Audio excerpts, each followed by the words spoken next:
அருட்பெரும்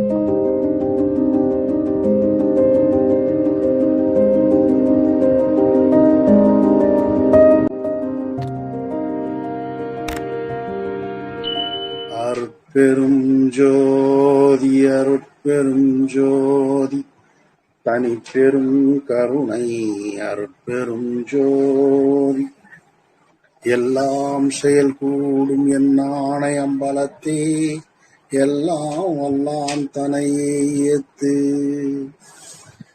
last time 18వ question, జీవకారుణ్యానికి ముఖ్యమైన లక్ష్యము ఏమి అటనేసి అడిగి దాని ఆన్సర్ చెప్తా ఉన్నా. అది చెప్పేసినాను కూడా, అయినా ఇంకోసారి చెప్తున్నా. జీవకారుణ్యం అనేది దేనికి చేయాలి? మనము ఇంకొక ఆత్మకు చేయాలి, ఆత్మకు చేయాలి.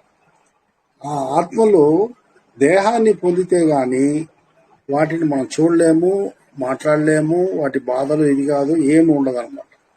అది దేహములు పొందిన తర్వాతే వాటికి ఆకలి, దాహము, రోగము, దాని యొక్క అన్ని విధముల భయములు వాటికి కలుగుతాయి అన్నమాట. కాబట్టి మనము ఆ ఆత్మలు దేహమును పొందాలి. నెంబర్ 1.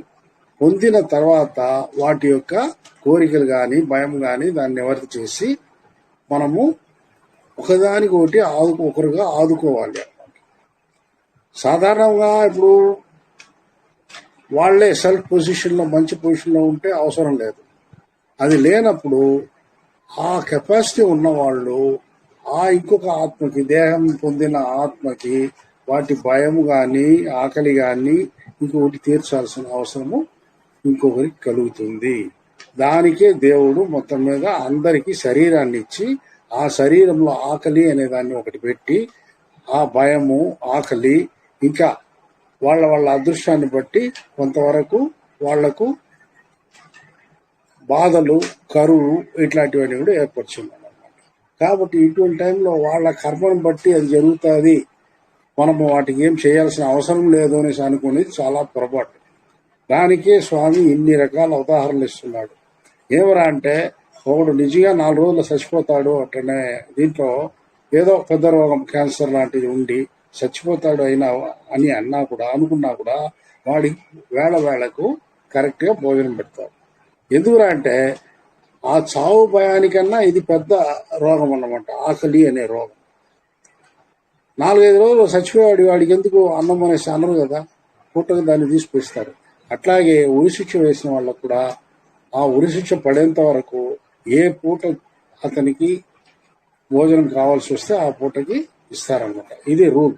దీని ప్రకారము ఎవరైనా కానీ, అంటే దండన ఇచ్చిన వాళ్ళు కూడా ఆ ప్రకారమే నడుచుకుంటారు. అంటే వాళ్ళకి కావాల్సిన భోజన వస్తువులు ఏర్పాటు చేయాలా అని కోరుకుని దానికి తగిన ఉత్తర్వులు ఇస్తారు. ఇక్కడ మనం ఆ మాట అనుకునేది లేదు. ఏదంటే వాడి కర్మ వాడు సావని అటనేసి దీంట్లో ఉండకూడదు. అది దేవుని ఆజ్ఞ.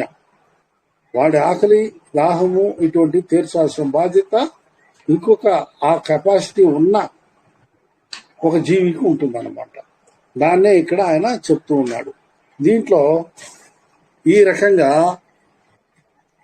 తన అజాగ్రత్త వల్ల లేదా తన యొక్క వేరే విధమైన బాధల వల్ల కొంత స్వాతంత్రంను వెచ్చించి వాళ్ళు ఏమరా అంటే వాళ్ళకు కావలసిన ఈ బాధలన్నీ వాళ్ళు తీర్చుకోవాలి.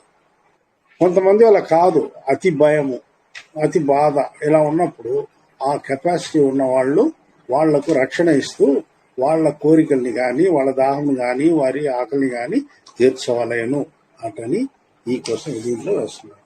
తర్వాత దీన్ని 2 రకాలుగా విభజిస్తారు. అంటే ఏదేది? ఆకలి, దాహము, రోగము, కోరిక, లేమి, భయము, హత్య అనేదాన్ని ఆయన పరజీవకారుణ్యం, అపరజీవకారుణ్యం అనేసి 2గా విభజిస్తారు. దీంట్లో ఆకలి మరియు హత్య మాత్రము పరజీవకారుణ్యము, మిగతావన్నీ అపరజీవకారుణ్యము అంటారు. అంటే మిగతావి ఏది? ఆకలి, హత్య పరజీవ కారుణ్యము, దాహము, రోగము, కోరిక, లేమి, భయము, ఈ 5 ఏంటంటే పరజీవకారుణ్యము అంటాడు. అపరజీవకారుణ్యం అంటాడు. కాబట్టి ఈ అపరజీవకారుణ్యమును ఏం చేయాలంటే అట్లా వాళ్లకు ఆ జీవకారుణ్యం చేత వాళ్ళకి హెల్ప్ చేసిన వాళ్ళకి ఈ భూమండలంలో వాళ్ళు బ్రతికేంత వరకు ఈ భూమండల జీవితాన్ని సుఖంగా గడిపేటట్టు చేస్తాడు దేవుడు. అర్థం కాలా? ఇవన్నీ ఎవరంటే అపరజీవకారుణ్యం. కాబట్టి పరజీవకారుణ్యం చేసే వాళ్ళకి నెక్స్ట్ జన్మలో కానీ దాంట్లో వాళ్ళకి దానికి తగిన సుఖాన్ని ఆయన కల్పిస్తాడు. ఇది ఎందుకంటే ఇది వచ్చి ఎటువంటి కష్టమైన కారణం ఇది కాదు. ఈ అపరజీవకారుణ్యము అనేది చేసేది కష్టమైనది కాదు. ఏమి? దాహం తీర్చేది, రోగమునకు ఏదైనా తన వల్ల అయినంత వరకు డాక్టర్ గారు పిలుచుకుపోయేది, లేదా వాళ్ళకి తగిన మందులు తీసిచ్చేది, అట్లాంటిది. కోరిక అనేది ఏమరా అది ఆ కోరికను తీర్చే విధాలు. ఇప్పుడు నేను సినిమా పోవాలా అంటాడు, అది ఒక కోరిక. అటువంటిది కూడా మనం మన చేతిలో ఉండే డబ్బు చేసి దీంట్లో ఇంకొక రిస్క్ని తీసుకోవాల్సిన అవసరం లేదు. నీ దగ్గర దాన్ని అతనికి ఏదో సర్ది ఎట్లా అతని సంతోషాన్ని కల్పించాలా అతనికి అట్లనే పని చేస్తున్నావు. కాబట్టి ఇది అపరజీవకారుణ్యము. ఈ అపరజీవకారుణ్యంలో ఏమరా నీకు ఈ జన్మలో ఈ భూమి పైన నువ్వు చేసిన ఆ మేలుకి రిటర్న్ గా దేవుడు నీకు ఈ భూమి పైన నివసించేటప్పుడు ఏర్పడే కష్టాలని కొంచెం తొలగించి నీకు కొద్దిగా సుఖాన్ని ఇస్తాడు. ఇది నెక్స్ట్ జన్మకు కానీ నీ పుణ్యంలో కానీ పెద్దగా చేరదు. దాని రిటర్న్ నీకు ఈ భూలోకంలోనే నువ్వు అనుభవిస్తావు. కానీ పరజీవకారుణ్యమైన ఆకలి, హత్య, వీటిల్లో కానీ నువ్వు ఒక జీవుణ్ణి రక్షించగలిగితే అప్పుడు అది పుణ్యం లిస్ట్లో వస్తుంది. ఇది ఈ రకంగా దీన్ని డివైడ్ చేసి చూడాలి. దీంట్లో పరజీవకారుణ్యము ఆకలి వలన ఏర్పడే దుఃఖమును, హత్య వలన కలిగే ఇహలోక ఆనందములను, అనంతమైన సిద్ధి ఆనందములను, ఏకకాలం నందును నశించని మోక్ష ఆనందమును కృప వలన పొందవచ్చును. మోక్షానికి సరిపడేది ఏదిరా పరజీవకారుణ్యం చేస్తేనే మోక్షానికి. మోక్షం మనం తప్పుగా అనుకోకూడదు. మనం వచ్చి ఎదురా మోక్షం అనేది అరుణ్య యొక్క దీని ఆశీస్సులతో మనము ఎల్లకాలం సంతోషంగా బ్రతికేదే మోక్షము. మోక్షం చచ్చిపోయేది కాదు. ఆ మోక్షాన్ని కరెక్ట్ డెఫినేషన్ మొదట మనం అర్థం చేసుకోవాలి. ఈ రకంగా చేసినప్పుడు మనకేమరా ఆ కృపని మనము ఈ జీవిత కాలంలోనే దైవం యొక్క కృపని పొందగలిగిన స్థితి పరజీవకారుణ్యంలోనే లభిస్తుంది. ఎందుకంటే అందువల్లే ఒకడు ఎవరంటే ప్రాణానికి భయపడి దాక్కుని వస్తున్నాడు అనుకుందాము. అతనికి మనం కానీ అభయం ఇచ్చి అతన్ని కాపాడగలిగితే, కాలం ఇప్పుడు మారింది, అభయం ఇచ్చిన వాడు మొదట వేస్తారు. అది వేరే, అట్లాంటి దీనికి కాదు. కానీ సాధారణంగా ఒకడిని తన ప్రాణభయం చేత ఉండే వాళ్ళని, ఏ జీవి అయినా సరే ఆ ప్రాణభయం చేత ఉండే జీవిని కాపాడగలిగితే అది పరజీవకారుణ్యంలో నెంబర్ 1. రెండవది ఎదురా దానికి ఈక్వల్గా ఉండేది ఆకలి తీర్చడము. కాబట్టి ఈ ఆకలి తీర్చేదాన్ని, హత్య నుండి కాపాడేదాన్ని మనం మామూలుగా మనిషికి మనిషి అన్నప్పుడు ఇప్పుడు అది వేరే, చాలా రిస్క్ తీసుకోవాల్సి వస్తుంది. అదే టైంలో జీవుల్ని కూడా మనం పోయి స్లాటర్ హౌస్ కాడ పోయి కూర్చొని మనము వదిలేయండి అని చెప్పలేము. గవర్నమెంట్ ఆర్డర్స్ ఇట్లాంటివన్నీ ఉన్నాయి. నిదానంగానే పోరాడి అవంతా లేకుండా చేయాలి. లేదా గౌతమ్ బుద్ధుల్లాగా మనం అయిపోవాలి. మొదట నన్ను నరికేరా, తర్వాత ఆ జీవులు నరుకు అటని పోయి చెప్పేదని పోవాలి. అంత రిస్క్ మనం తీసుకోవాల్సిన ఇది ఉండదు ఎక్కడ. కాబట్టి వీలైనంత వరకు మనము వాటిని ఆపగలిగితే మోక్ష గృహపు తాళపు చెవి మన చేతికి వస్తుంది. అర్థమైందా? ఈ రకంగా అపరజీవకారుణ్యము చాలా ఈజీ. మన డబ్బుతో మన దగ్గర ఉన్న దాంట్లో చేస్తూ ఉంటాము. కానీ పరజీవకారుణ్యము దాంట్లో ఆకలి అనేది మనము అది కూడా కొద్దిగా తీర్చగలము, కానీ మనసు రావాలి. అందువల్లే ఒకరి ఆకలి తీర్చినా కూడా మేలే. 10 మంది చేరితే 10 మంది ఆకలి తీర్చగలము, కానీ ఆ పని చేస్తున్నామా అంటే అన్ని చోట్ల అన్ని రకాలుగా కుదరదు. ఎందుకంటే ఈ విషయంలో కొద్దిగా అందరూ కూడా ఒక ఏక సూత్రానికి నిర్ణయానికి వచ్చి ఇటువంటి పని చేయాల. ఒకే ఊరిలో సన్మార్గులు మొత్తం మీద ఇంకా కూడా అప్పుడే ఏర్పడలేదు, కొద్దిగా వస్తున్నారు. ఒక్కొక్కరు దూరంగా మన లింక్ లో ఉండే వాళ్ళే కూడా ఎన్నో ఊర్లలో ఉన్నారు. అదే ఒక ఊర్లోనే ఒక 5-6 మంది ఉన్నారంట, వాళ్ళు 5-6 మంది చేరి అన్నదాన కార్యక్రమము ఏదో ఒక రోజునైనా పెట్టవచ్చు, నెలలో, వారానికి ఒక రోజు, నెలకు ఒక రోజు, అట్లా కొద్దిగా ఎక్కువ మంది అయినప్పుడు రోజు కూడా మనము ఆ పని చేయవచ్చు. ఇది పరజీవకారుణ్యంలో మొట్టమొదటిదిగా ఆకలి తీర్చడమే చెప్పబడి ఉంటుంది. కాబట్టి ఈ పరజీవకారుణ్యము వలన మనకేమరా అంటే ప్రారంధము వలన, అజాగ్రత్త వలన అన్యజీవులకు కలుగు ఆపదలను నివారించుటకు తగిన స్వాతంత్రము, జ్ఞానము ఉన్నను. అట్లా చేయకుండా వంచన చేయు వారికి ఇహలోక ఆనందముతో పాటు మోక్ష ఆనందమును అనుభవించే స్వాతంత్రము ఆ దైవ కృప వలన పొందలేరు. ఈ మనం అంటే ఈ పరజీవకారుణ్యం చేసే మనకు ఆ కెపాసిటీ ఉన్నా చేయలేకుండా తప్పించుకుంటాం చూడండి. అంటే మనకు మనసు రాదు, పోరా వాడి బాధ వాడు పడతాడు, మనకెందుకు అనేసి పోయేవాళ్ళని మోక్షము అనే పరిస్థితికి వచ్చినప్పుడు దేవుడు వాళ్లకు ఖచ్చితంగా ఆ మోక్షాన్ని ఇవ్వడు. ప్రస్తుతం అనుభవించున్న భువన భోగ స్వాతంత్రమును కూడా అటువంటి వారు కొద్దిగా కోల్పోదురు. అతనికి ఆ కేర్లెస్నెస్ ఎందుకు వచ్చింది? అతను సెల్ఫ్ సఫిషియెంట్ కాబట్టి వచ్చింది. కానీ అతనిలో దయ లేకుండా వాడి బాధ వాడి పని నాకేమి అట్లా అన్నట్టు ఉన్నప్పుడు తెలిసి కూడా అటువంటి వాడికి దేవుడు ఆ సెల్ఫ్ సఫిషియన్సీని కూడా తగ్గిస్తూ వస్తాడన్నమాట. అతనికి తెలియకుండా అప్పుడు అదే విధి అని వాడు అవసరం పడతా ఉంటాడు. నా విధి ఇమారి అయిపోయింది, నా పరిస్థితి అట్లని చెప్పుకుంటూ వాతావరణం. కానీ అక్కడ అతని దయ లోపము అనేది మాత్రం అతనికి అంత ఈజీగా మనస్సుకు తట్టదు. కారణం ఎవరంటే ఆ మనస్సుకు అది తట్టాలంటే కొద్దిగా దైవభక్తి కూడా ఉండాలి.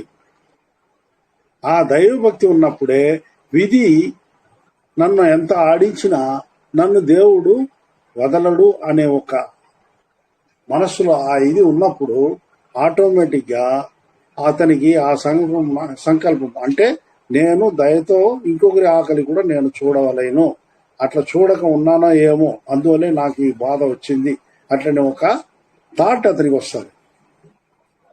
ఆ ఇది లేకపోతే, దైవ భక్తి లేకపోతే ఆయన కృప రాదు. కృప రాకపోతే మనకు జ్ఞానం రాదు. జ్ఞానం రాకపోతే మనం మంచి చెడ్డ గుర్తించలేము. దయ కూడా మనలో రాదు. కాబట్టి దైవభక్తి ఉండాలి, ఇతరులకు మనము సేవ చేయ గుణము ఉండాలి, ప్రార్థన ఉండాలి, ఇన్ని రకాలుగా ఉండాలన్నమాట. దేవుణ్ణి గురించిన తలంపు ఉండాలి. ఇంత పెద్ద ఆకాశంలో ఇన్ని నక్షత్రాలలో ఇన్ని రకముల భువనములు ఉన్నాయి, ఇన్ని గ్రహములలో ఎంతమంది ఎన్ని కోట్ల కొలది జీవులు ఉన్నాయి. అన్నిటికీ చేరి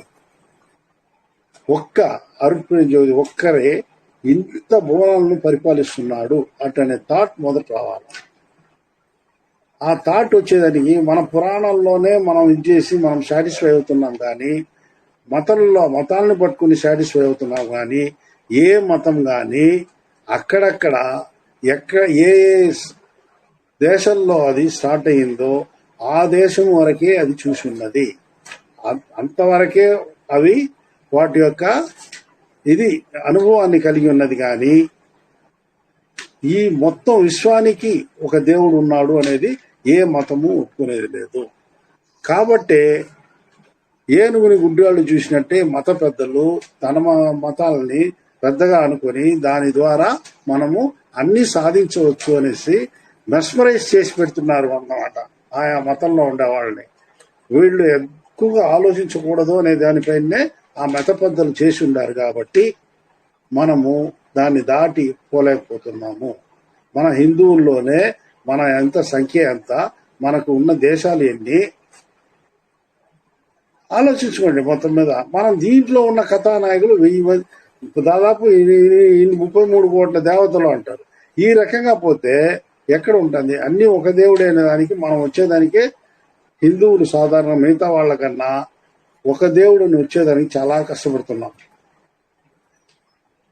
ఆ ఒక దేవుడికి ఏదిరా పేరు అంటే ఏ మతంలోని పేరైనా ఆ దేవుడికి చెల్లుతుంది అనేది కూడా మనము ఓర్చుకొని మనము అంత మాత్రము ఒక డెసిషన్కి రాలేకపోతున్నాం.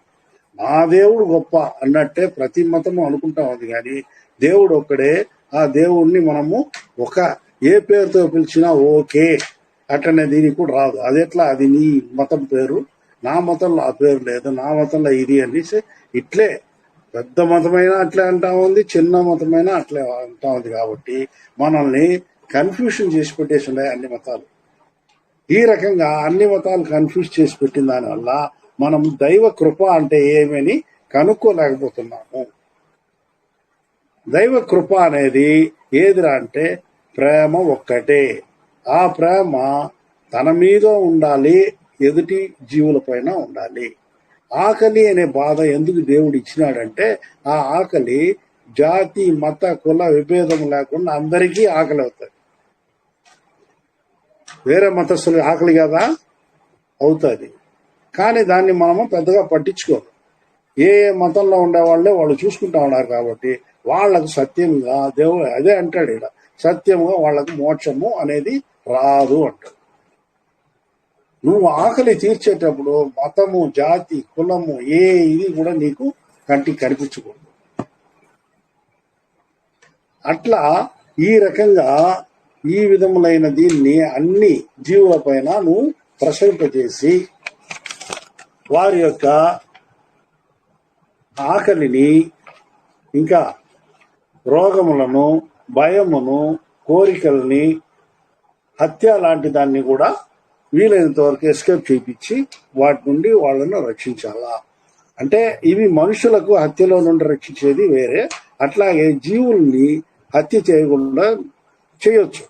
ఇప్పుడు వాళ్ళ ఇళ్లలో పెద్ద పెద్ద ఏదో చేస్తారు కొన్ని, అంటే కులదైవములకు కొన్ని బలులు ఇచ్చేది ఇటువంటిదంతా ఉంటాయి. వాటిని ఆపుకోవచ్చు.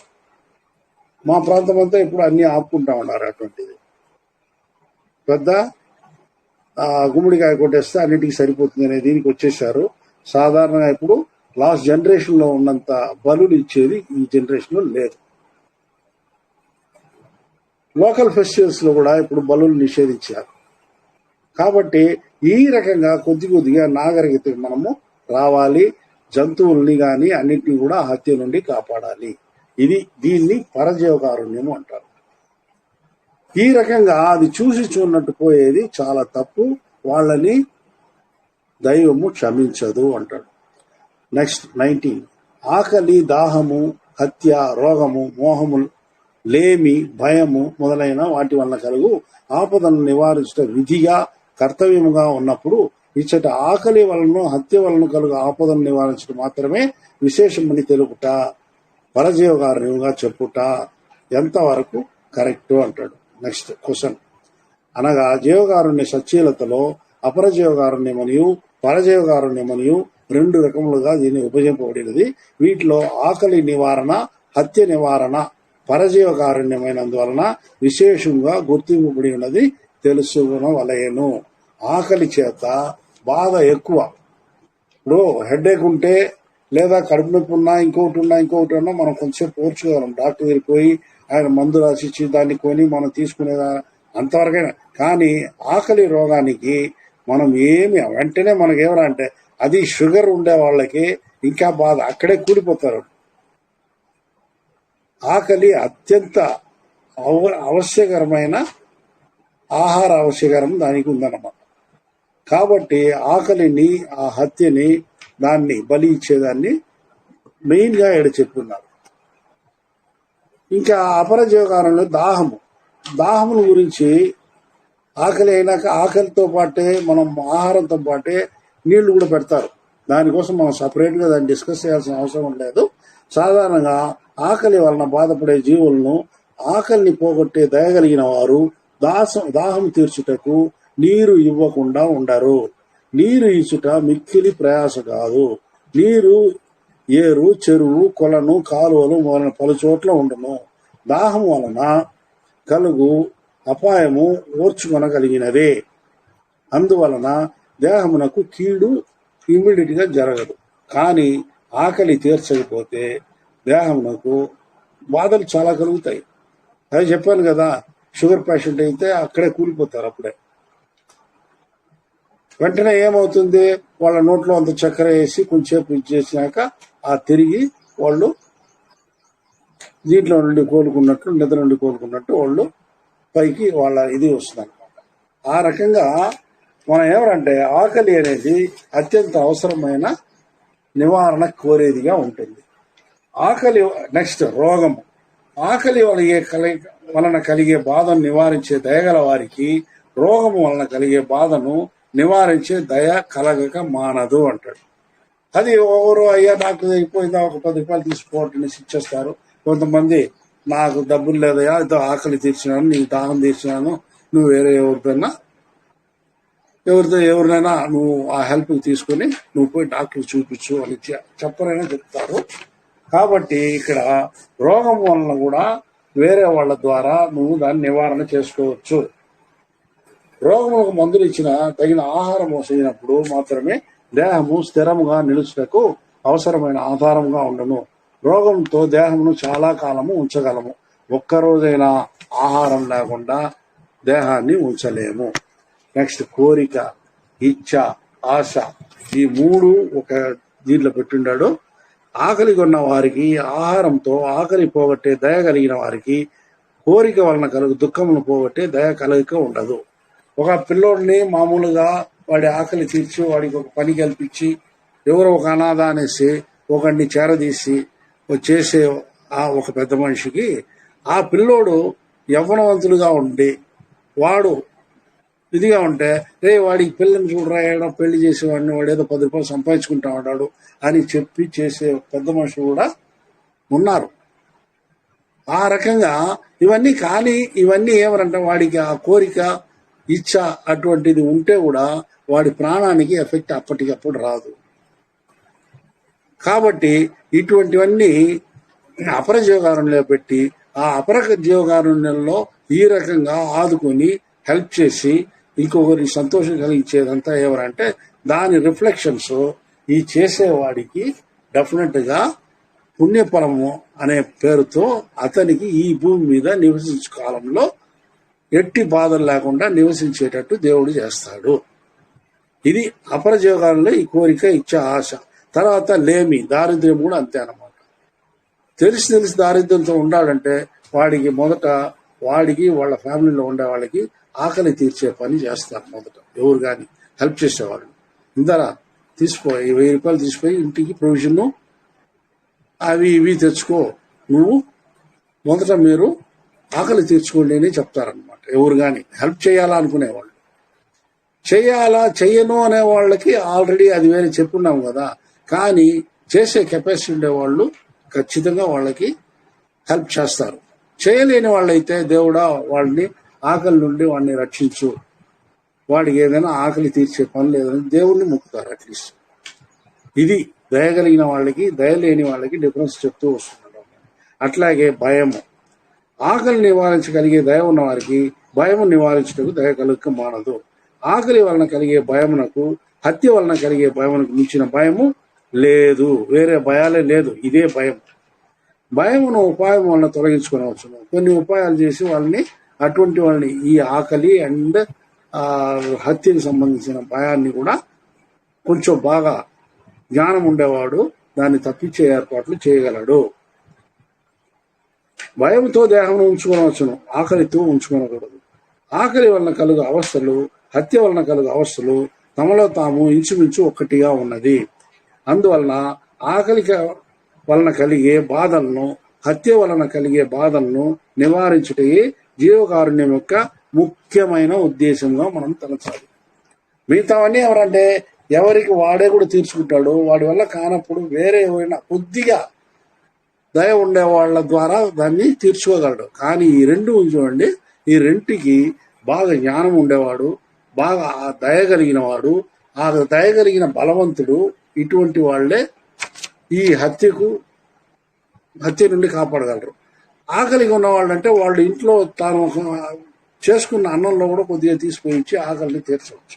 కాబట్టి ఈ ఆకలి ఇది రెండే ఎక్కువగా స్వామి ఇది చేస్తున్నాడు అన్నమాట, స్ట్రెస్ చేస్తున్నాడు.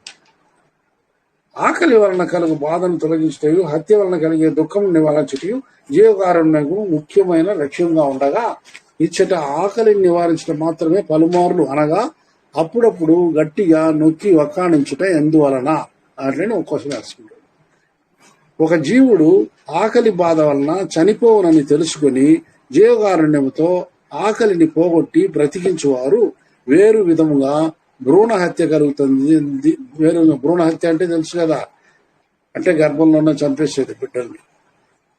ఈ భ్రూణ హత్య కలుగుతుంది అనే విషయమును గ్రహించి ద్రవించి హత్య వలన కలుగు భయమును నివారించకుండా ఉండలేరు. ఎప్పుడు ఒకరి ఆకలిని తెలుసుకున్నాడో ఇంకొకడు ఆటోమేటిక్గా ఎదుటివాడి భయాన్ని, హత్యా భయంలో హత్య చేయాలనుకున్న వాడిని కూడా మనం వాడిని ఒక శాంతపరిచి ఒక విధమైన మంచి బాటలో తిప్పేదానికి ఛాన్స్ ఉంది. కాబట్టి ఆ దయ మొదట ఆకలి తీర్చేదానికి వచ్చే దయనే ఇక్కడ మెయిన్ దయగా చెప్తున్నారు. హత్య వలన కలిగే దుఃఖము నివారించేవారు ఆకలి వలన కలిగే బాధను నివారించే దయ కలిగిన వారై ఉందరు. ఆకలి వలన కలుగు హత్యను ఆహారం వలన తప్ప వేరే ఏ విధముగాను నివారించలేము. ఆకలి అంటే కడుపు నిండాల్సిందే. కడుపుకి ఏదైనా ఇస్తే గాని వేరే విధమైన వేరే ఇంజక్షన్లు వేరే మాత్రలు ఏది పనికిరావు. కాబట్టి శత్రుత్వం మొదలైన వాటి వలన జరిగే హత్యను అనేక విధములైన ఉపాయములతో నివారించగలము. హత్య వలన కలిగే బాధను ఆకలి వలన కలిగే బాధతో చేర్చి అప్పుడప్పుడు గట్టిగా నొక్కి చెప్తున్నారని గ్రహించవాలని ఇక్కడ స్వామి ఆ రెండింటినే పట్టుకున్నాడు. హత్య వలన కలిగే బాధ, ఆకలి వలన కలిగే బాధ. ఆకలి వలన కలిగే చిన్న అదేమి తక్కువే కదా పెద్దగా హత్యతో పోల్చుకుంటే అనుకుంటే, ఆకలి వలన కలిగే బాధను పోగొట్టే దయ కలిగిన వాడికి హత్య వలన కలిగే బాధను అర్థం చేసుకునే పరిస్థితి ఏర్పడుతుంది. అతని వలన ఆయన సహాయము అతను చేస్తాడు. లేదంటే పలానా వారి దగ్గర పోయినావంటే, నువ్వు అభయం కోరినావంటే వాళ్ళు నీకు హెల్ప్ చేస్తారు అనే దారి అయినా చెప్తారు. కాబట్టి ఈ రెండు మెయిన్ గా వాటి మీద దయగలగాల. ఇక్కడ హత్య అనేది మనం మనిషి గురించే మాట్లాడుతున్నాము, కానీ ప్రాణుల విషయంలో దీన్ని ఎందుకంటే ఆ ప్రాణుల్ని హత్య చేసి తినేది మనమే కాబట్టి దాని నుండి బయలుపడాలా.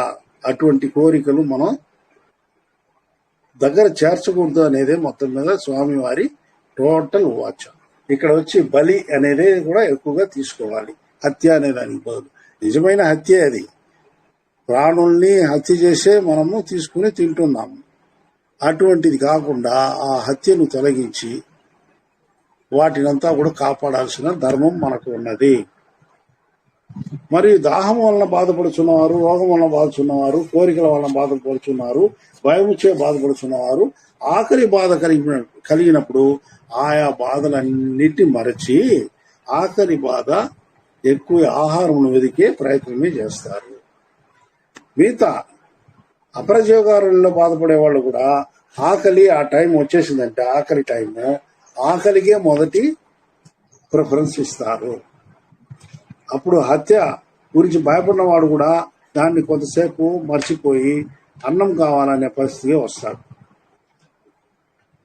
కాబట్టి ఆకలి ఈజ్ ది నెంబర్ 1 మొదట తీర్చాల్సిన ఫస్ట్ హెల్ప్ ఏదిరా అంటే ఆకలి బాధను తీర్చాలి. ఒక మహారాజు ఆజ్ఞ వలన హత్యా నేరమునకు మరణశిక్షణ విధింపబడిన నేరస్తుడు ఆకలిగా ఉన్నప్పుడు భయమును బాధను మరచి ఆకలిని మార్చుటకు ప్రయత్నం చేయదురు. వైద్యుని వలన తాను చనిపోట ఖాయము అని తెలుసుకున్న వ్యాధిగ్రస్తులు ముసలివారు ఆకలి కలిగినప్పుడు తమ యొక్క దుఃఖమును మరచి ఆకలి పోగొట్టుకుంటకు ప్రయత్నం చేయుదురు. ఆకలి తీర్చుటకు ఆహారం ఇచ్చుటకు నిశ్చయం చేసుకున్న వారు వేరు విధంలో జీవులు హింసింపబడి నశించుటకు సమ్మతించరు. ఎందుకంటే దీన్ని బేస్మెంట్ గా చెప్తున్నాడు. ఆకలి తీర్చేది అనే దయ ఒకరికి వచ్చేసిందంటే అన్నిటికీ దారి వాళ్ళు ఆలోచించగలరు. అందువలన ఆకలి బాధను నివారించు ధర్మమును అప్పుడప్పుడు గట్టిగా నొక్కి చెబుతున్నారని తెలుసుకునవలెను. నెక్స్ట్ 21వ క్వశ్చన్. ఆకలి వలన కలిగే చెడు అన్ని జీవుల యొక్క దేహ నాశనములు చేయును అనేది నిజమైతే అన్ని జీవుల యొక్క ఆకలి గురించి తెలుసుకుని నివారించవలెను కదా అంటాడు. అంటే ఎన్నో జీవరాశులు 180 లక్షల యోనుల జీవరాశులు అంటాడు. అన్ని జీవరాశుల ఆకలి నువ్వు ఎట్లా ఒకటి తీరుస్తావు అట్లని ఒక క్వశ్చన్ లాగా. మనుష్యులు నరకవాసులు అట్లు నివారించడానికి ప్రారంభం చేసిన భగవంతునిచే సృష్టింపబడిన దేవతలు, మనుష్యులు, నరకవాసులు, మృగములు, పక్షులు, స్థావర జగములనే 7 విధములైన అనంతమైన భేదములు గల జీవుల ఆకలిని తెలుసుకుని పోగొట్టుట సాధ్యమగునా?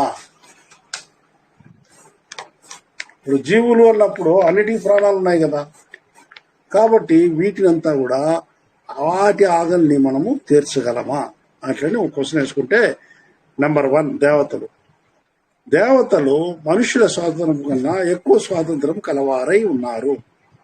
తమకు కలిగిన ఆకలి బాధను తమ యొక్క ప్రయత్నం వలన మార్చుకొని శక్తి కలిగిన వారై ఉన్నారు.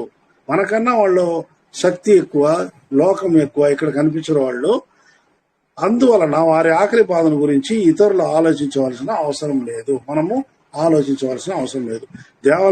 దేవతలకును ఆకలి కలిగిన బాధలు కలుగునని మాత్రమే ఆలోచించుట అవసరము. ఎందుకంటే ఆ దేవతలు ఉండే ఏరియా మనకు తెలియదు, వాళ్ళకి ఆకలి తీర్చాల్సిన అవసరం మనం, ఎందుకంటే మనకన్నా స్వాతంత్రం కలిగిన వాళ్ళు ఇంకొకరి ఆకలి తీర్చగలరు, కానీ మనం పోయి వాళ్ళ ఆకలి తీర్చాల్సిన అవసరం ఉండదు, లేదు కూడా, మన వల్ల కాదు కూడా. కాబట్టి వాళ్ళని గురించిన చింతన నీకు అక్కర్లేదు అనేసి 7 మందిలో 7 రకాల జీవుల్లో ఒక్కొక్కటిగా చెప్పుకుని వస్తాడు ఇక్కడ స్వామి. ఆ రకంగా దేవతలు, అది you need not do that work, నువ్వు చేయాల్సిన పని కాదు. నెక్స్ట్ నరకవాసులు. మనము ఆకలి నివారించగలిగిన ప్రదేశంలో కాకుండా వేరు ప్రదేశంలో నివసించడం వలన, ఇప్పుడు మీకు చెప్తారు కదా ఈ లోకం ఆ లోకం అనేసి, నరకవాసులకు లోకం సపరేట్ అంట. ఆ నరకవాసులు మన కళ్ళకు కనిపించరు, కానీ వాళ్ళకు కూడా ఆకలి అయితే వాళ్ళు బాధపడతారు. ఆ ఆకలిని దండించు పరివారము వలన దేవుడే తీరుస్తాడట. కాబట్టి వాళ్ళని గురించి కూడా నీకు అక్కరలేదు. ఆ నరకవాసులను ఆకలి కలిగినప్పుడు బాధపడతారని గ్రహించి ద్రవించుట మాత్రమే మనము చేయాల్సిన పని. తర్వాత ప్రారంభం వలన లేశ మాత్రమైనను స్వాతంత్రం లేని వృక్షములు, గడ్డి వంటి స్థావరములలో మనుషులు తమ ప్రయత్నం వలన పండించే స్థావర వర్గములకు ఆకలి గురించి నీరు వదులుట అవసరము. ఇప్పుడు పైరు మనం చేస్తాము, కొన్ని గార్డెన్స్ పెంచుతాము, కొన్ని చెట్లు మొక్కలు అన్ని కూడా పెంచుతాము. వాటికి కావాల్సిన ఆహార పదార్థములను మనము, ఎందుకంటే మన కంట్రోల్లో ఉంది కాబట్టి మనమే చెయ్యాలి. దానికి నీరు వదలాలి, మోటార్ పెట్టి బావి నుండి కానీ బోర్ నుండి నీరు వదిలే పనులు మనం చేయాలి. అడవిలో ఉండే వృక్షానికి అది దేవుడే చూసుకుంటాడు. మిగిలిన స్థావరములకు తన కృపా విధి ప్రకారము ఆహారము వసుగుటం వలన, దేవుడు వసుగుటం వలన జీవించుతున్నవి. అందువలన వాటన్నింటికి ఆకలి ఎరిగి ఆహారం వసుగుట మన యొక్క స్వాతంత్రం కాదనియు, భగవంతుని స్వాతంత్రమనియు, వాటి గురించి యోచించవలసిన అవసరం లేదనియు, ఆహారం లేకున్నా బాధపడునని మాత్రమే గ్రహించి ద్రవించుట అవసరము. మనం చెప్తా ఉంటాం కదా, ఎక్కడో పోయి మిట్ట మీద ఎక్కడో బస్సు దిగి అట్లా పోతా ఉంటాము. ఎండల్లో అవన్నీ మాడి ఇదిగా ఉంటుంది అనమాట కొన్ని స్థావరంలో. వాటిని అయ్యో దీనికి ఇక్కడ నీళ్ళు లేదే, వర్షం పడితే బాగుంటుంది, ఈ మరి సరిపోతున్నాయని మనసులో కొద్దిగా అనుకుంటాం. ఆ బాధ మాత్రం పడాల్సిన పని మంది. కానీ ఆ మిట్టలో ఎక్కడో కొండ మీద ఉండే వృక్షాలకు మనం నీళ్లు తీసుకుపోయి పోసి ఏదో ఒక రోజు పోయగలం. ఆ పక్క పోయినప్పుడు పోయగలము. కానీ డైలీ ఒక పర్టికులర్ టైంలో చేస్తామా? చేయలేము. అదే మన ఇంటికాడ గార్డెన్ కానీ ఫీల్డ్ కానీ ఇక్కడ ఉండే వాటికి మనమే నీరు సప్లై చేయాలా, అది మన విధి. తర్వాత నేలపైనను నీటిలోను చరించే జీవులకు, పక్షులకు, మృగములకు వాటి వాటి ప్రారంభం తగినట్లు కృపాకటాక్షం యొక్క నియమము ప్రకారము ఆహారం ఒసగబడి భుజించి ఆకలిని తీర్చుకొనుచున్నదనియు, వాటికి తగిన ఆహారం ఇచ్చుట మన స్వాతంత్రం కాదనియు, భగవంతుని స్వాతంత్రం అనియు, వాటి యందు మనుషుల జీవితములకు సహాయకారిగా తమ యొక్క స్వాతంత్రం వలన సంపాదించుకున్న పశువు, ఎద్దు, ఎనుము, గొర్రె, మేక, గుర్రము మొదలైన కొన్ని అంటే పెట్ అనిమల్స్ అనేసి మనము వాటిని పెట్టుకుని మనం ఇళ్లలో పెట్టుకుంటాం కదా, వాటికి ఆకలి తీర్చాల్సిన బాధ్యత మనకుంది. ఏ జీవరాశులు మనల్ని నమ్ముకొని ఉన్నాయో వాటికి మనం ఆకలి తీర్చాలి. అవే అడవుల్లో ఇంకా కొండల్లో ఆడ కొన్ని ఉంటాయి. వాటికంతా ఆ దేవుడే వాటి విధి ప్రకారము వాటి ఆకలిని తీరుస్తున్నాడు. నెక్స్ట్, మనుషులలో స్త్రీ పురుషులనే 2 విధములైన మనుషులకు ఆకలి వలన ఏర్పడే నష్టములు, బాధలు, ఆకలి నివారించుట వలన కలుగు లాభములు, ఆనందము ఒకే విధముగా ఉండినను ఆకలి వలన కలుగు బాధలను, నష్టములను మనస్సు మొదలైన అంతఃకరణ వృద్ధి వలనను, నేత్రములు మొదలైన ఇంద్రియములను అధికముగా తెలుసుకుని ఆత్మజ్ఞానము ఒకే విధముగా ఉన్నందువలన మనుషులకు ప్రారంధం వలన కృపానియమం ప్రకారము ఇవ్వబడే ఆహారముతో మాత్రము జీవించి దేహమును కలిగి ఉండుటకు వీలు కానందువలన తమ ప్రయత్నం వలనను, జ్ఞానము వలనను, స్వాతంత్రం వలనను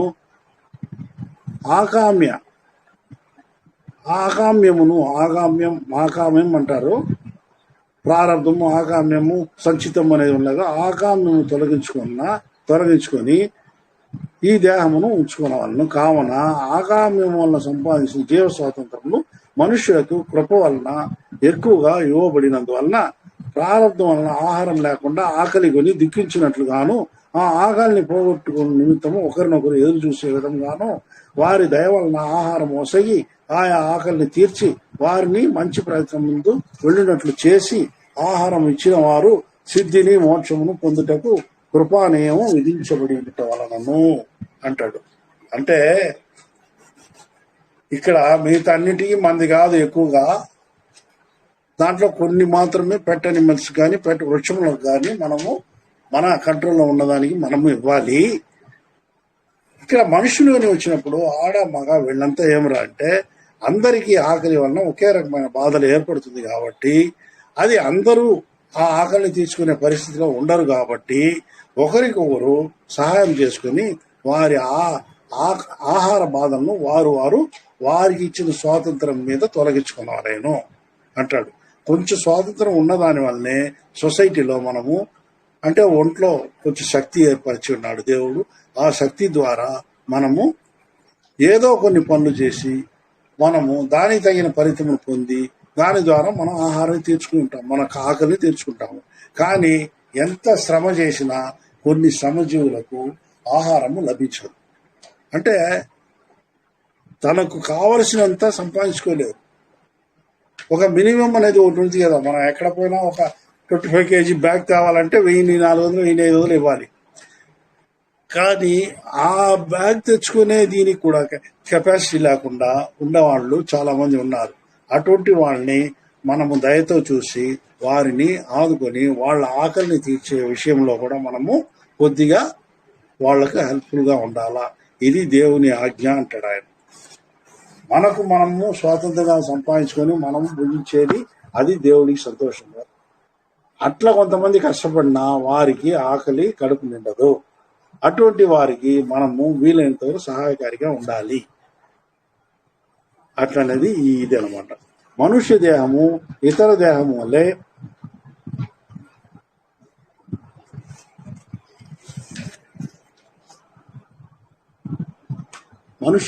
ఇతర దేహం వలె సులభంగా పొందలేమనియు, మనుష్య దేహం నందు ఆత్మానుభవమును కృపానుభవమును మిక్కిలిగా పొందుట వలనను ఈ మనుష్య దేహం కోల్పోయినచో మళ్ళీ ఈ మనుష్య దేహమును పొందుట నిశ్చయము లేకుండా ఉండుట వలన ఈ మనుష్య దేహము ముక్తి ఆనందమును పొందుటకు మాత్రమే పొందిన దేహమనియు. బాగా క్లియర్ గా వినండి. మనుష్య దేహము సాధారణముగా ఆత్మానుభవమును కృపానుభవమును మిక్కిలిగా పొందుట వలనను మనుష్య దేహం ఏర్పడింది. ఈ మనుష్య దేహం కోల్పోయినచో మళ్ళీ ఈ మనుష్య దేహమునే పొందుతామనే నిశ్చయము లేదు. ఈ మనుష్య దేహము ముక్తి ఆనందమును పొందుటకు మాత్రమే దేవుడు మనకి ఇచ్చి ఉన్నాడు. ఈ విషయం మనం కానీ పెట్టుకున్నామంటే మనసులో, మనం పాపం చేసేదానికి మనకు ఎటువంటి మన లుక్స్ అటుపక్కపోదు. పాపం చేసేదానికి జంకుతాం, భయపెడతాం. ఈ మనుష్య దేహం ముక్తి ఆనందమును పొందుటకు మాత్రమే పొందిన దేహమనియు, ఈ మనుష్య దేహం మాత్రమే సృష్టి యొక్క ప్రారంభం నుండి భగవంతుని సమ్మతముతో సృష్టింపబడిన శ్రేష్టమైన జ్ఞానం కలిగిన దేహము అయినందువలన. ఈ మనుష్య దేహంలోనే మనస్సు అనేది ఒకటి ఉంది. అది మంచి చెడు రెండు ఆలోచించి మనస్సు, తర్వాత బుద్ధి దాన్ని విశదీకరించి ఒక నిశ్చయానికి వస్తాము. ఆ నిశ్చయానికి వచ్చేది ఆ చిత్తము. ఈ ప్రకారం మనం చేయాలా అనే దాన్ని మనం డిసైడ్ చేస్తాం చిత్తము. ఆ చిత్తము ఏమరా అంటే మంచినే డిసైడ్ చేస్తే పైకి అవరోహణ జరుగుతుంది. అవరోహణ అంటారు కదా, పైకి వెళ్ళే ఛాన్స్ ఉంటుంది. అది లేకపోతే కిందికి దిగాల్సిందే. కాబట్టి మన థాట్స్ కానీ ఇది కానీ అన్ని కరెక్ట్గా ఉండాలి. మనుషులు మాత్రమే ఆకలిని పోగొట్టే జీవకారుణ్య నియమమును అవశ్యము తప్పక పాటించవాలని. కాబట్టి ఈ మనుష్య దేహంలో నీకు మనసు ఇచ్చి దయని కల్పించి అన్ని చేసుకున్నా తప్ప నువ్వు ఇప్పుడు వేరే జీవరాశి ఏది మనకు అన్నాన్ని తెచ్చి ఇవ్వదు. వాటికి దయ ఉన్నా కూడా, కానీ వాటికి దయ వచ్చేదానికి ఛాన్స్ లేదు. ఎందుకంటే దానికి మనస్సు అనేది లేదు. కాబట్టి వాటికి కావాల్సింది ఏదంటే ఆకలి, అది తీర్చుకుంటుంది, తింటా ఉంటారు, అంతవరకే. మనం ఆకలితో ఉన్నామా లేదా అది గ్రహించే కెపాసిటీ వాటికి లేదు, ఇచ్చే కెపాసిటీ కూడా లేదు. కాబట్టి మనుష్య దేహం వలన మనం ఏంటంటే ఇతర జీవుల ఆ బాధలను మనం తెలుసుకుని పోగొట్టుటకు కూడా ఒక ఛాన్స్ గా ఈ దేహాన్ని మనకు దేవుడు ఇచ్చున్నాడు. మనుషులు మాత్రమే ఆకలిని పోగొట్టే జీవకారుణ్య నియమమును అవశ్యముగా తప్పక పాటించవలనని భగవంతుడు విధించినందువలన ఆకలిని ఆహారం వలన నివారించగలిగిన జీవకారుణ్య సచ్చీలత మనుషుల యందే ఎక్కువగా నడిపించవాలని తెలుసుకునవలేను. ఈ జీవకారుణ్య సచ్చీలత ఎవరికి రావాలి అంటే ఒక్క మనుషులకి, మిగతా జీవరాశులతో ఇప్పుడు పని లేదు. కాబట్టి వాటి గురించిన ఇదంతా మనకు అక్కర్లేదు. తర్వాత కర్మకు తగినట్లు మృగములు, పక్షులు మొదలైన జీవులు కృపా నియమ ఆహారం ఉండగా మనుషులకు మాత్రము ప్రారంభ నియమ ఆహారంతో పాటు ఆకామ్య ప్రయత్న ఆహారం పొందుట అవసరమట. ఏ విధముగా అంటారు ఇక్కడ వచ్చి మనకేమరంటే మన కర్మ అంతా సంచితము, ప్రారంధము, ఆకామ్యము అనేది మూడు రకాలుగా ఉంటాయి అన్నమాట. ఆకామ్యం రెండోది, మూడవది ప్రారంభం. ఈ సంచితం అంటే గత జన్మ వరకు మనం చేసిన పాప పుణ్యములు ఒక సంచితము బ్యాగ్లో వేసినట్టు అవి వస్తాయంట, అవి వేసి పెట్టున్నాయంట. పోయిన జన్మది ఆకామ్యము అంటాడు. ఆ ఆకామ్య ఫలితమే ఇప్పుడు మనం ఈ జన్మలో అనుభవిస్తూ ఉంటాము. ప్లస్ ఈ జన్మలో మనం చేసింది కూడా ఈ జన్మలోనే వస్తుంది. ఈ రెండు కలిపి ప్రారబ్ధ పుణ్యము, ప్రారబ్ధ పాపము అని రెండు కలిసి మనకు వచ్చేదాని వల్ల మనం ఏం చేస్తున్నామంటే అట్లీస్ట్ ఆకామ్యాన్ని మనం ఏం చేయలేము, కానీ ప్రారబ్ధాన్ని మనము కొద్దిగా చేసుకోవచ్చు. ఎందుకంటే ఇది మనము ఈ జన్మలోనే వస్తుంది కాబట్టి ఇంతవరకు తెలుసో తెలియకో మనం చేసి ఉండొచ్చు. కానీ ఇప్పుడు మనము ఈ రోజు నుండి కూడా మనము కొద్దిగా దాన్ని కంట్రోల్ చేసి మంచి వైపే మన యొక్క ఆలోచనలను మన్నించవచ్చు. ఆ రకంగా ఇప్పటి కాకపోయినా రేపే కాదు, నెక్స్ట్ ఆకామ్యంతో కలిసి వచ్చే ప్రారంధాన్ని మనం తగ్గించుకుంటూ పోవచ్చు.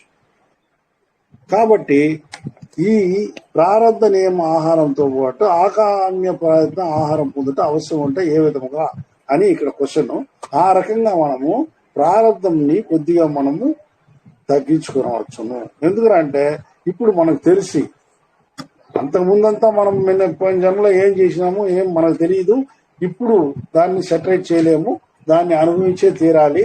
కానీ ఇప్పుడు మనం కొన్ని కర్మల్ని, చెడు కర్మల్ని చేయకుండా ఉంటే అది ఎంతో ఉపయోగపడుతుంది అనమాట. మనకు మనుషులు ప్రారంభమనియు ఆహారమును భుజించి ప్రారంభ అనుభవం పోగొట్టుకుని ఆకామ్య ప్రయత్న ఆహారమును భుజించి కర్ణేంద్రియ దేహమును బలమైనదిగా చేసుకుని సన్మార్గ సాధనను అనుసరించి సిద్ధి ముక్తి ఆనందమును పొందవలను భగవంతుడు విధించినందువలన మనుషులకు ప్రారంభ ఆహారము ఆకామ్య ప్రయత్న ఆహారము అవశ్యము కావాలని తెలుసుకునేవాళ్ళను. మనకు ఇచ్చే దేవుడు ఆహారము ఈ ఆకామ్య ప్రారంభ ఆహారాన్ని ఇప్పుడు ఇస్తున్నాడు ఈ జన్మలో మనకు.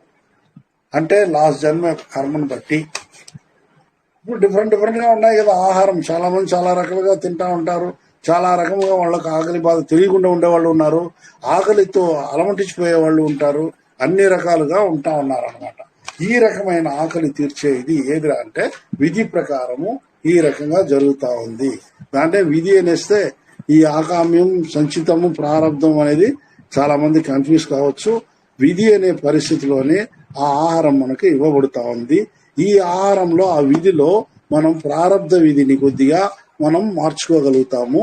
కాబట్టి సన్మార్గ ఆహారము అనేది మనము ఆ ఆహారము వైపు మనం మళ్ళినామంటే మనకు 2 పూట్ల దొరికే అన్నము రాను 3 పూట్లు దొరికే పరిస్థితి వస్తుంది. తక్కువ నుండి కొద్దిగా మనము నిండుదనానికి మన దారి కల్పించబడుతుంది. కాబట్టి మనం ఏమరా అంటే ఇక్కడ దయ, ఆకలి, ప్రేమ, దయతో ఆకలి తీర్చడం, ప్రేమతో మనుషుల్ని చూడడం, వాళ్ళకి కావాల్సిన వసతులు వేరే ఏదైనా హెల్ప్ ఇటువంటిది మనం చేస్తూ ఉండడం, ఇలా మనం జీవిస్తూ ఉంటే మన యొక్క స్టాండర్డ్ ఆఫ్ లివింగ్ ఖచ్చితంగా రాను ఖచ్చితంగా డెవలప్ అవుతుంది. మన రోగములు కొద్దిగా తీరుతుంది. ఎన్ని డాక్టర్లు చూసినా రోగాలు తీరలేదంటారు, కానీ ఒక పర్టికులర్ పీరియడ్ అయినాక మనం మంచిగానే ఉంటూ ఉంటే అదే కూడా కొద్దిగా తీరే ఛాన్సెస్ వస్తాయి. అంతవరకు దారి తెన్ను లేకుండా ఈ రోగంని ఎట్లా మనం రోగాన్ని నుండి కాపాడుకోవాలని అనుకుంటా ఉంటే ఒక దారి తెన్ను వస్తుంది.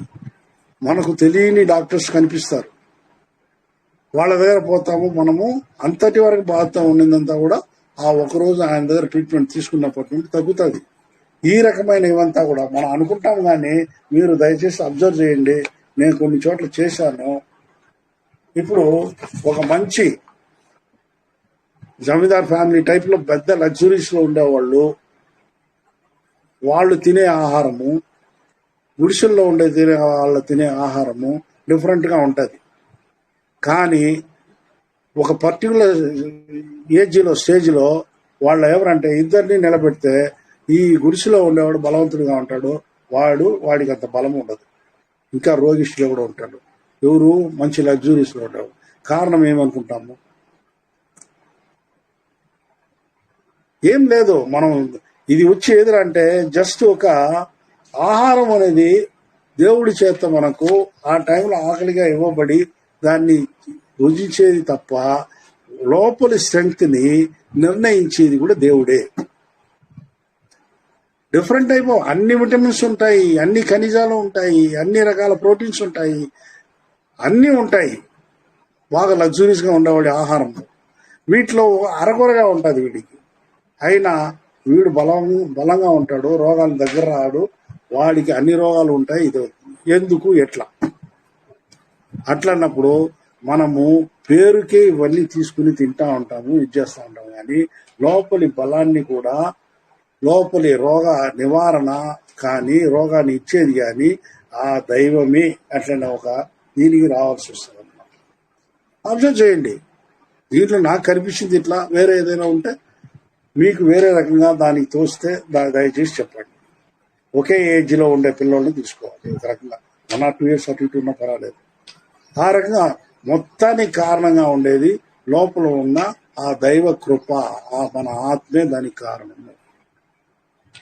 అది విధి ప్రకారమే నీకు బలాన్ని ఇచ్చేది, బలాన్ని తీసేది. ఎముకల నుండి ధాతువుల ద్వారా మొత్తం మీద బ్లడ్ సర్క్యులేషన్. ఎందుకు బ్లడ్ తక్కువ అవుతా ఉంది?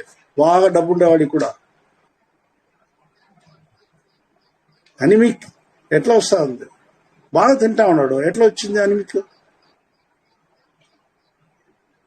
కాబట్టి ఈ లోపల ఇది కూడా మన యొక్క మంచి చెడు మనస్సు బుద్ధి అట్లాగే చేతల్లో డిఫరెన్స్ని బట్టి ఇవన్నీ కూడా ఏర్పడుతూ ఉంటుంది. ఇది బాగా అండర్స్టాండ్ చేసుకుంటే మనకు ఇతరులకు సహాయం చేసే ఒక ఇది వస్తుంది అనమాట మనకు లోపల థాట్. అప్పుడు ఆ సహాయాన్ని గురించి మనము ఆ ప్రేమ దయ కరుణ ఇటువంటిదంతా మనుషుల మీద మనకు ఉప్పొంగుతుంది.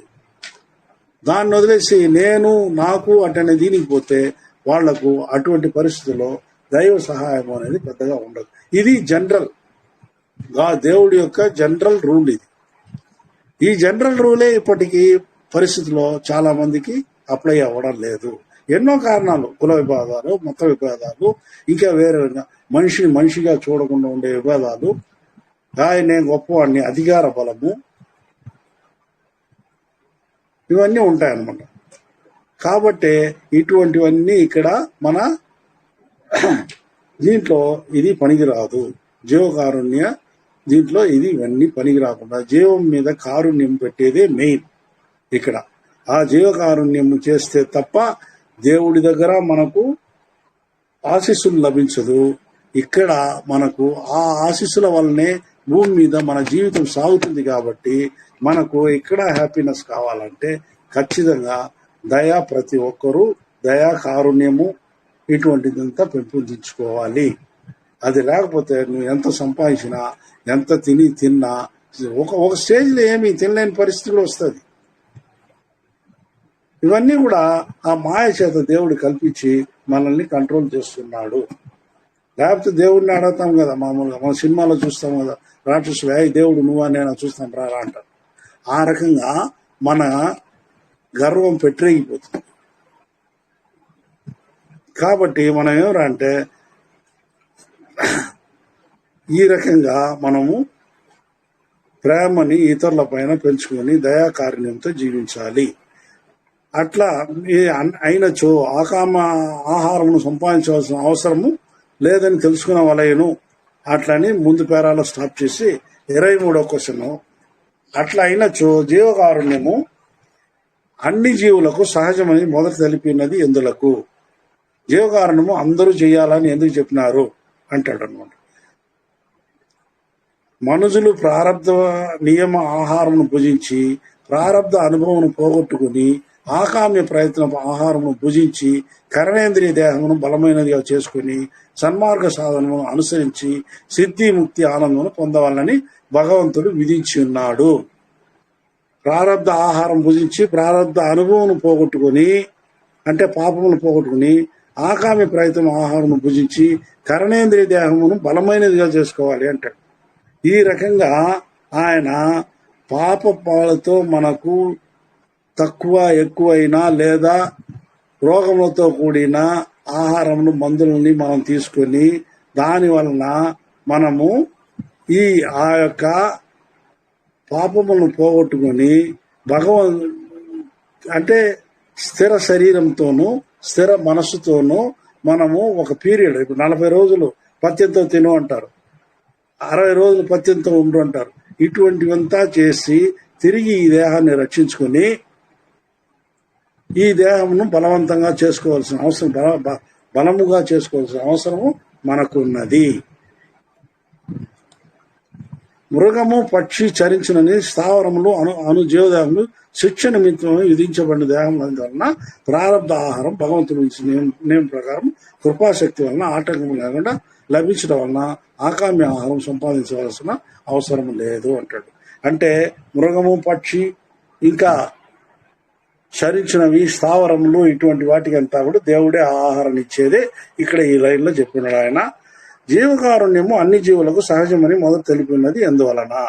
జీవకారుణ్య సచ్చీలతలో ముఖ్యంగా మనుషులందరూ సహజంగా ఆకలి వలన కలిగే బాధను నివారించి ఆహారం వలన తృప్తి ఆనందమును కలిగించవలెననియు ఆకలిలాగే వేరు విధంగా జీవహత్య చేయబడితే ఆ జీవహత్యను తమచే వీలైనంత వరకు ఏ విధముగాను అయినను నిలిపి జీవించినట్లు చేసి సంతోషపరచవలైననియు, రోగము భయము మొదలైన వాటి వలన బాధలు కలిగినచో ఆ బాధలను తమ వలన తొలగింపవలసిందిగా ఉన్నచో తొలగింపవాలనియు, మృగము పక్షులు చరించినవి స్థావరము మొదలైన జీవులకు భయం వలన కలుగు బాధను హత్య వలన కలుగు బాధను ఏ విధంగానైనా నివారించవలననియు, వాటిలో దుష్ట జీవుల ఎడ కొంచెం భయం వలన కలిగే బాధను మాత్రమే కానీ హత్య వలన కలిగే దుఃఖము కాదు అనియు, ఈ పద్ధతి సంపూర్ణంగా జీవకారుణ్యమే అయినందువల్ల అన్ని జీవుల ఎడ జీవకారుణ్యం కలిగి ఉండవల్లని భగవంతుడు ఆదేశించున్నాడు.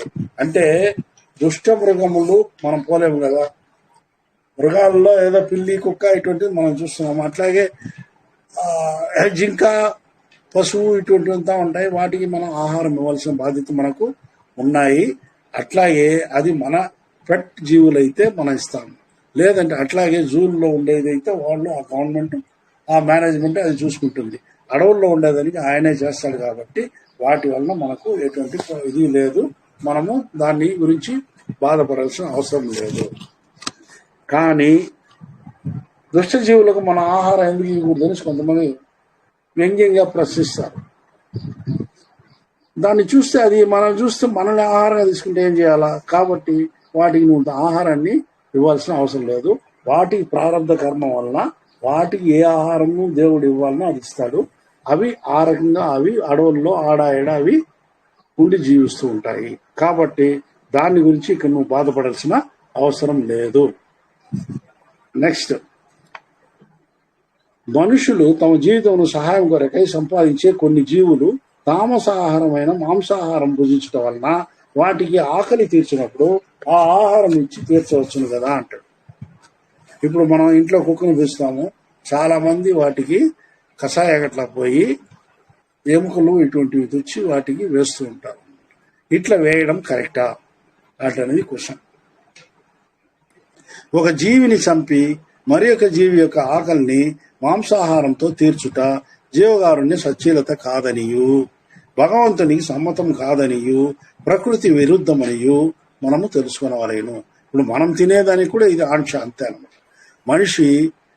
మనిషి వచ్చి మాంసాహారి కాదు, శాకాహారియే. కానీ సృష్టి ఆదిలో మనిషి కూడా మాంసాహారి అనే ఉన్నాడు. కొద్దిగా అతనిలో నాగరికత పెరిగి ఏమైనాడు, వ్యవసాయం నేర్చుకున్నాడు. ఆ తర్వాత ఇప్పుడు కొద్దిగా మనము మారుతూ ఉన్నాము. బలులు ఇచ్చి తినేది, ఇటువంటి చంపి తినేది, వాటి నుండి కొద్దిగా దూరం అవుతున్నాము. ఇప్పుడు వెజ్ నాన్ వెజ్ అనే దీంట్లో సమానంగానే ఒక భాగం నాన్ వెజ్ ఎక్కువగానే పోతా ఉంది ప్రపంచంలో.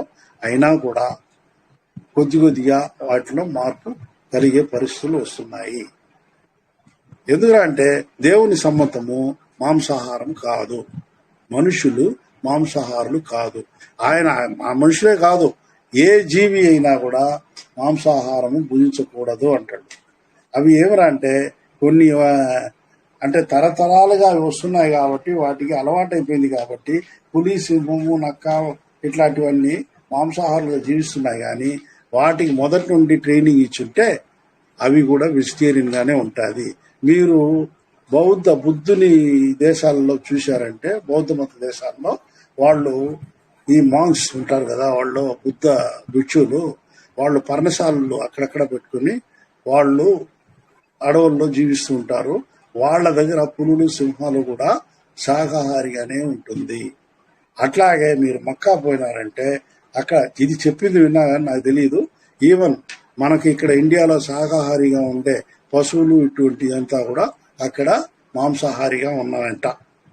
ఈ రకంగా అవి మన అలవాటు ప్రకారమే ఆ జీవాలు ఆ రకంగా అలవాటు కలిగినదే ఉంది. కానీ యాక్చువల్గా అవి కూడా శాకాహార జంతువులే. దాన్ని బుద్ధుడి దగ్గర ఉండే బుద్ధ మాంస్ దగ్గర ఉండే ఆ జీవులు పులి, సింహమైన శాకాహారి. అదే మక్కా మదీనాలో శాకాహార పశువులైనా కూడా మాంసాన్ని తింటారు. కాబట్టి ఇవన్నీ ఏమనంటే ఆ వాడుక వలన ఏర్పరచిన వాడుక వలన వచ్చింది. కానీ యాక్చువల్గా వాటిని దేవుడు మనుషులతో పాటు శాకాహారులుగానే అందరినీ పుట్టించి ఉన్నాడు. ఈ విషయము ఒక ఇక్కడ మాత్రం ఒక జీవిని చంపి ఇంకో జీవి యొక్క ఆకలిని తీర్చేది తప్పు అన్నట్టు మాత్రం ఇక్కడ చెప్పున్నారు. ఇప్పుడు ఇంతకుముందు నేను చెప్పిందంతా కూడా వెనకాల వస్తుంది, ఇదే పుస్తకంలో వెనకాల వస్తుంది. అప్పుడు ఇంకా కూడా చూసుకుంటాను. అన్ని జీవులు సహజ సిద్ధ ప్రకృతి స్వరూపములై భగవంతుని కృపా స్వరూపములుగా ఉన్నందువలన భగవత్ అంశం మెరుగైనప్పుడు. ఎందుకంటే ప్రతి జీవిలోనూ చీమ మొదలుకుని ఏనుగు దాకా ఆత్మ, ఆ ఆత్మ అనేది ఏదంటే దేవుని యొక్క ఏకదేశము ఉంది. కాబట్టి అవి బలి, చంపుకోవడము, ఇటువంటి మాంసాహారము ఇటువంటివి ఆ లోపల ఉండే ఆత్మకి ఇచ్చగించదు. కాబట్టి అవి తప్పే. అవి మనస్సు అనే జ్ఞానం లేని ఇవి కాబట్టి అవి ఆకలి తీర్చుకునేదానికి మనం ఎలా ట్రైనప్ చేస్తే అలా ఆకలి తీర్చుకుంటుంది. కానీ విచక్షణ జ్ఞానం కలిగిన మనిషి అనేవాడు ఆ విచక్షణ జ్ఞానంతో ఇది తప్పు అటని గ్రహించి ఆ మాంసాహారాన్ని వదిలివేస్తే అప్పుడు దేవుని కృపకు పాత్రలయ్యేదని మనకి. ఎందుకంటే మన లోపలనే దేవుడు ఉన్నాడు. దేవుడు తన బిడ్డను చంపి తానే తినేది ఎప్పుడు సహించడు. కాబట్టి ఖచ్చితంగా ఇది మాంసాహారాన్ని దేవుడు ఖచ్చితంగా ఒప్పుకోడు.